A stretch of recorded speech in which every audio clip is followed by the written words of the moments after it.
naman ngayon bibira para sa mga bibida-bida. Dami naglabasan, nakalaban mula nun napasikatan kasi nasa pawon na nga sila. Imbis na sumuporta ng hila pababa, dami nag-iyakan na puro landada.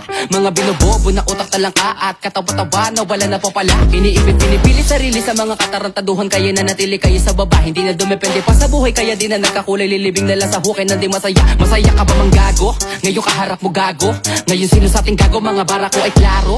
Wala ka na sa akin tago, kahit ikaw ay magtago. Sa edad kong 8 taong gulang, dumidilihensya di umasa sa magulang. Kaya sa sarili di ako na nagkukulang. Binigay ang makakaya para sa aking laban. Kahit di magtisa, di napipiyok. Pag ako'y tumira, lagi lang pasok.